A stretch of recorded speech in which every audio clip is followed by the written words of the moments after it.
नमस्कार, welcome to career 247। मैं हूं Prashant Dhawan. Now recently New York Times ने ये आर्टिकल पब्लिश किया। 4 दिन पहले का आर्टिकल है, जहां पर यह बताया गया कि सीक्रेट रशियन इंटेलिजेंस डॉक्यूमेंट ये लीक हो चुका है।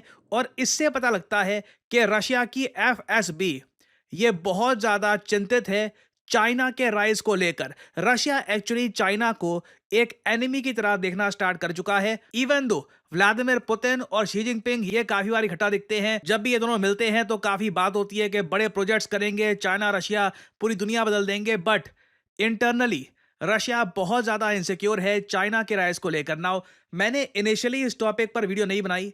मैंने थोड़ा वेट किया दोनों कंट्रीज के रिएक्शन का, कि दोनों कंट्रीज क्या इस इंटेलिजेंस लीक को रिजेक्ट करती हैं कि जी ऐसा कुछ लीक हुआ ही नहीं था। वेल देखिए, रशिया से जब पूछा गया कि आप इसके बारे में क्या कहते हैं, तो इन लोगों ने सिंपली ये कहा चाइना रशिया के लिए एक बहुत ही इंपॉर्टेंट कंट्री है, मगर इस इंटेलिजेंस लीक को ऑल टुगेदर रिजेक्ट नहीं किया। ये नहीं कहा कि ये लीक बिल्कुल गलत है। सिमिलरली जब चाइना के स्पोक्समैन से पूछा गया कि आपको क्या कहना है कि रशिया तो आपको इंटरनली एक एनिमी की तरह देखता है, तो चाइना ने भी यहाँ पर घुमा फिरा के स्टेटमेंट दी और ये कहा हम ओवरऑल अपने जो रिलेशंस है रशिया के उन पर फोकस करते हैं। मगर क्लियरली आज के समय हम देख सकते हैं रशिया में ना व्लादिमीर पुतिन और एफएसबी दोनों की सोच में एक अंतर नजर आ रहा है। और ये भारत के लिए जानना बहुत इंपॉर्टेंट है कि रशिया चाइना को किस तरीके से देखता है।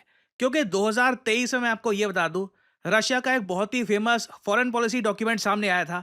इस डॉक्यूमेंट में रशिया ने यह बताया कि इनके हिसाब से इनके सबसे दो करीबी इंपॉर्टेंट एलाइज दुनिया में कौन से हैं, सबसे इंपॉर्टेंट दो मेजर कंट्रीज। वेल, इसमें आप अगर स्क्रॉल करोगे तो जब ये लोग बात करते हैं यूरेशियन कॉन्टिनेंट की, यूरेशिया वैसे मैं आपको मैप में दिखा दूं, ये यूरोप का पूरा कॉन्टिनेंट और एशिया, ये दोनों को आप अगर इकट्ठा देखो तो इसको यूरेशिया कहा जाता है।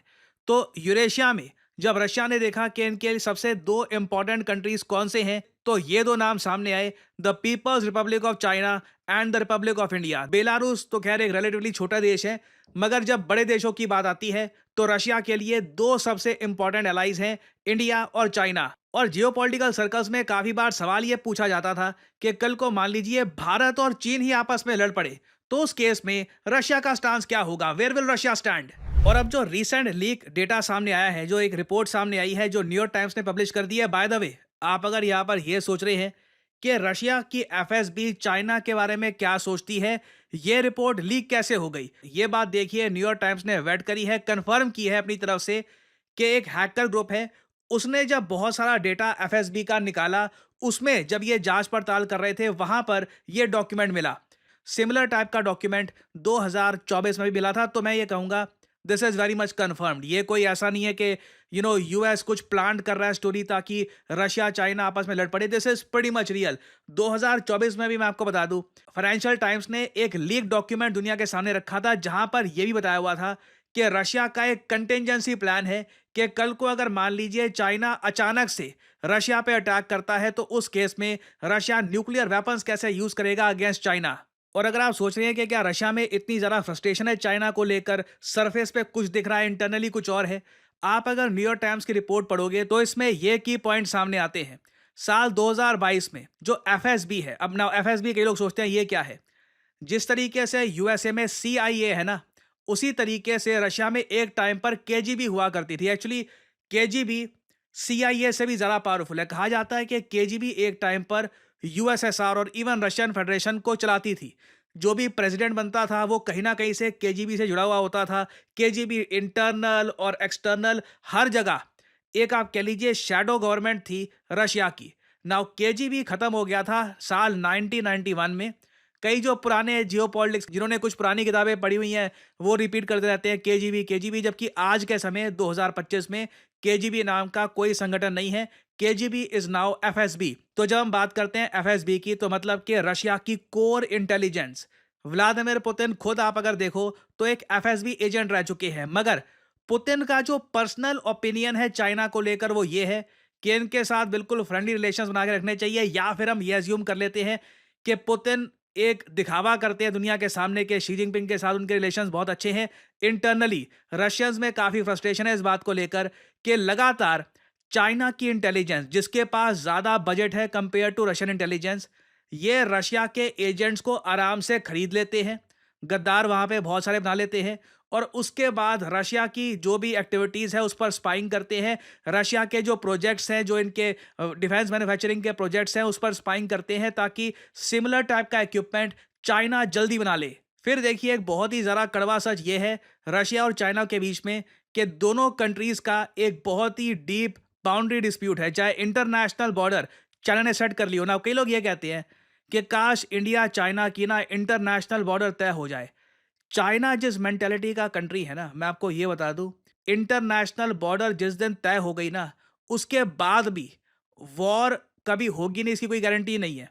अब फॉर एग्जांपल रशिया चाइना की प्रॉपर इंटरनेशनल बॉर्डर है, मगर अभी भी चाइना के जो लोग हैं, कई इनके geopolitical thinkers, even Chinese communist party के नेता ये कहते हैं कि जो मंचूरिया का रीजन और इवन रशिया का जो ये ईस्टर्न रीजन है, ये सब चाइना को बिलोंग करता है। ये किसी ज़माने में किसी चाइनीज़ एम्पायर का पार्ट हुआ करता था, तो इसको भी वापस चाइना में मर्ज होना चाहिए। और देखो, जैसे-जैसे चाइना अमीर बनता जा रहा है, रशिया में स्टैंडर्ड ऑफ लिविंग कम होता जा रहा है, तो चाइना के लोग फ़ील कर रहे हैं कि now it is our time. ये तो हिस्ट्री में बहुत कॉमन चीज़ है। दोस्ती यारी नेशंस के बीच में कहाँ होती है? It is all about power. कोई कंट्री कमज़ोर हो गया, दूसरा कंट्री स्ट्रांग हो गया, तो फिर सदियों तक वो दूसरा कंट्री डोमिनेट करता है। ये हिस्ट्री में यही चलता आया है। तो ये वो मेन इश्यूज़ हैं जिनको लेकर रशिया बहुत ज़्यादा कंसर्न्ड है। बाकी वैसे इस रिपोर्ट में ये भी लिखा है कि चाइना रशिया की जो वॉर है अगेंस्ट यूक्रेन, यहाँ पर वेस्टर्न वेपन्स को स्टडी कर रहा है। आई डोंट थिंक रशिया इसको माइंड करेगा कि अगर चाइना इसको स्टडी करेगा वेस्टर्न वेपन्स को, that is not really much of a concern. मगर इस रिपोर्ट में बहुत सारी बातें लिखी हैं और आप अगर मुझसे पूछे जो चाइना का ट्रैक रिकॉर्ड है, ये लोग काफ़ी बार सडनली अपनी पॉलिसी चेंज करते हैं। अब फॉर एग्जांपल मैं आपको बताऊं, जब मैं वीडियो रिकॉर्ड कर रहा था ना, अचानक से ट्रम्प की ट्वीट आती है। वही डोनाल्ड ट्रम्प जो चाइना को भला बुरा कह रहे थे, सडनली ट्वीट करते हैं कि मेरी डील चाइना के साथ डन हो गई है। बस एक फाइनल अप्रूवल चाहिए शी जिनपिंग का और मेरा, और इसमें मैग्नेट, जो भी रेयर अर्थ, ये सब सप्लाई किए जाएंगे up front by China. Likewise we will provide China what is agreed to, including Chinese students using our colleges and universities, और we are getting a total of 55% tariff. US 55% tariff लगाएगा China पर, China 10% tariff लगाएगा USA पर। Relationship is excellent now again. Donald Trump की credibility इस वक्त बहुत कम है, आप लोग जानते हैं, कोई बड़ी बात नहीं है। आज रात कोई कुछ और कह दे कि मेरे साथ धोखा हुआ है, चाइना ने कुछ मेरे साथ छल कपट कर दिया, तो कोई इनकी स्टेटमेंट्स को इतना ज़्यादा सीरियसली लेता नहीं है। बट ये चीज़ें रशिया भी नोट कर रहा है कि जहाँ पर चाइना को एक स्वीट डील मिल गई यूएसए के साथ, तो ये रशिया के साथ जो कहते हैं ना long term partnership, iron brothers वगैरह सब छोड़ देंगे। और फाइनली यहाँ पे आप लोगों से मैं एक सवाल पूछूंगा। आईरिस मिसाइल डिफेंस सिस्टम आज के समय काफ़ी न्यूज़ में है। आपको बताना है कि आईरिस मिसाइल डिफेंस सिस्टम, जिसको लेकर मल्टी बिलियन डॉलर्स की डील हो रही है, इंडिया के आसपास के देश भी इसको बाय करने में इंटरेस्टेड हैं। इसका कंट्री ऑफ ओरिजिन क्या है? ये है यहाँ पे आपकी ऑप्शंस, कनाडा, जर्मनी, इटली या यूएसए। कमेंट सेक्शन में करिए उत्तर। जो लोग देंगे सही आंसर उनकी कमेंट को मैं दे दूंगा हार्ट, ताकि बाकी लोग समझ पाएं कि सही उत्तर क्या है। देखिए, कभी किसी ऐसी वेबसाइट पर जाइएगा जहां पर कंपनीज जॉब पोस्ट करती हैं और आप वहां पे नोट करेंगे डेटा एनालिस्ट की डिमांड लगातार बढ़ती जा रही है। चाहे आप मुंबई में हो, दिल्ली में हो, कोलकाता में हो, कहीं भी हो, सैलरीज ऑब्वियसली रेंज करती है आपके एक्सपीरियंस पे, मगर आप महीने का आराम से 20-25 से लेकर इवन 50-60 हज़ार भी कमा सकते हैं, depending on your experience, depending on your skill. और डेटा एनालिस्ट्स का इम्पैक्ट हर इंडस्ट्री में देखा जा रहा है। कॉर्पोरेट वर्ल्ड में ऑब्वियसली देखा जाएगा, उसके अलावा मेडिकल साइंस में, इवन क्रिकेट में आर्टिकल्स पब्लिश हो रहे हैं। ये इधर 4 दिन पुराना आर्टिकल है कि किस तरीके से डेटा एनालिटिक्स ने क्रिकेट को ऑल टुगेदर ट्रांसफॉर्म कर दिया है। रीजन मैं आपको बताता हूं।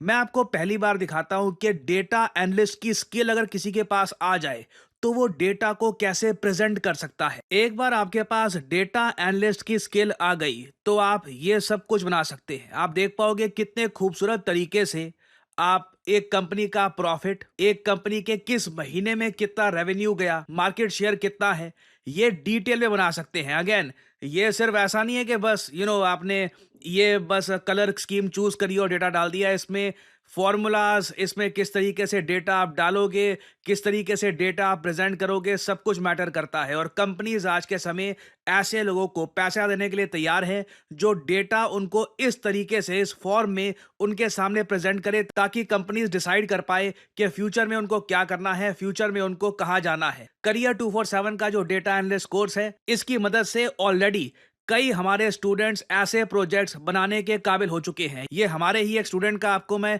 प्रोजेक्ट दिखा रहा हूं, और ये अगेन जो टोटल स्केल है उसका बस 5 to 6% है। उसके अलावा बहुत सारे और टूल्स होते हैं डेटा एनालिटिक्स में, जिसमें आप अगर प्रोफिशिएंट बन गए तो सडनली जॉब मार्केट में आपकी वैल्यू बहुत ज़्यादा बढ़ जाएगी। आपको सिंपली क्या करना है, इस वीडियो के यहाँ पे कमेंट सेक्शन में जाओ, यहाँ पे लिंक पर क्लिक करो, अपना नाम, ईमेल आईडी, नंबर और यहाँ पे डिस्काउंट कोड आपसे मांगेंगे, यहाँ पे PG10 डाल देना, नहीं तो बाद में आपसे ज़्यादा पैसे चार्ज किए जाएंगे इस कोर्स के लिए। Make sure to add the discount code PG10। और करियर 247 के कंसल्टेंट की तरफ से आपको कॉल आएगा, आप उनसे सवाल पूछ सकते हैं कि किस तरीके से अपना करियर आप स्टार्ट कर सकते हैं as a data analyst. So इसी नोट के साथ यह है वीडियो का अंत। Thank you for listening and as I always say, may the gods watch over you.